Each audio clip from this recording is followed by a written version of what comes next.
कैसे हैं प्यारे बच्चों से। उम्मीद करते हैं आप लोग बहुत अच्छे तरीके से होंगे, अपने पढ़ाई को ठीक ढंग से कर रहे होंगे। तो फिर से लेकर के आगे हम आप लोग के बीच में class 10th AP chapter exercise 5.3 का 3 नंबर का पार्ट नंबर 7। तो आइए पहले हम क्वेश्चन को पढ़ते हैं और इसमें क्या क्या दिया गया और हमें इसमें क्या ज्ञात करने के लिए कह रहा है। तो क्वेश्चन को पढ़ते हैं। ए बराबर 8, ए एन बराबर 62 और एस एन बराबर 210 दिया है। एन और डी ज्ञात कीजिए। मतलब इसमें जो है एन का मान और डी का मान ज्ञात करना है हमें। तो पहले देखते हैं जो दिया गया उसको हम पहले लिख लेते हैं। ए बराबर दिया गया है 8, तो ए बराबर 8 लिख लेंगे। ए एन का मान दिया गया है 62, तो ए एन बराबर लिख लेंगे 62। और एस एन का मान दिया गया है 210, तो 210 लिख लेंगे। हमें इसमें ये ए एन का मान पता है, तो एस एन का फॉर्मूला जो है 3 फार्मूला है। तो जो एक फार्मूला होता है जिसमें ए एन आता है वही फार्मूला हम लिखेंगे। एस एन का फार्मूला एक होता है n/2 into A plus A N. उम्मीद करते हैं कि आप लोग को ये फार्मूला अवश्य पता होगा। तो एस एन का मान दिया गया है इसमें 210, तो एस एन का सामने में लिखेंगे 210, यहाँ बराबर है तो बराबर n/2 है। और ए का मान यहाँ पर 8 दिया गया है तो 8 लिख लेंगे, प्लस ए एन का मान 62 है तो 62 लिख लेंगे। उसके बाद ये जो n/2 है, मतलब ये 2 इधर बराबर के इधर डिवाइड में है, मतलब भाग में है, तो इधर आएगा तो गुना हो जाएगा। 210 से जो है 2 का गुना करेंगे तो क्या हो जाए 210 गुना 2 बराबर n, और यहाँ ब्रैकेट के अंदर 62 और 8 दोनों प्लस में, तो प्लस कर देंगे, दोनों को जोड़ देंगे तो हो जाएगा 70।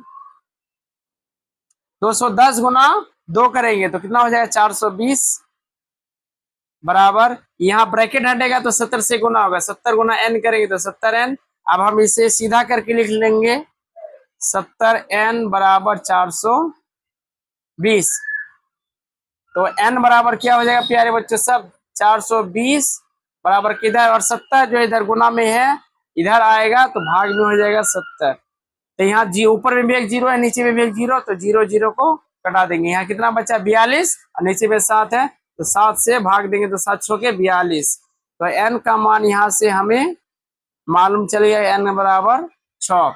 n का मान पता हो गया। अब हमें d का मान ज्ञात करना है। तो d का मान ज्ञात करने के लिए एक फार्मूला होता है, यानी ए एन का जो फार्मूला है उसी फार्मूला से हम d का मान ज्ञात करेंगे। तो ए एन का फार्मूला होता है a plus n-1 into D.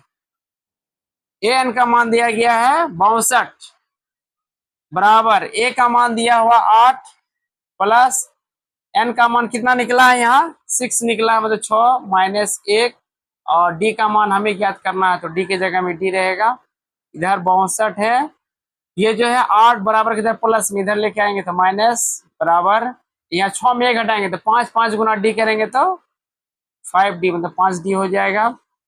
Implies that 62 में 8 माइनस करेंगे तो कितना बच जाएगा, यहाँ 54, और यहाँ पे 5d है तो 5d लिख लेंगे।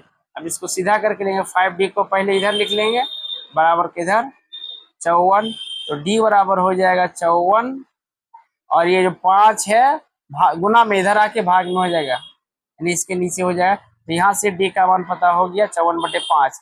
तो अब हम लोग लिख लेंगे जो जो दिया निकला हमारा मान, n का मान निकला है, n का मान 6 निकला तो n बराबर 6, और d का मान निकला है 54/5, 54/5 लिख लेंगे। अतः हमें तो ये हो गया इसका फाइनल आंसर। उम्मीद करते हैं आप लोग को ये जो है प्रश्न बहुत अच्छे तरीके से समझ में आया होगा। अगर वीडियो पसंद आया तो अपने दोस्तों में शेयर कीजिए और इस वीडियो को लाइक करें और अपने दोस्तों में शेयर करें। बहुत बहुत शुक्रिया।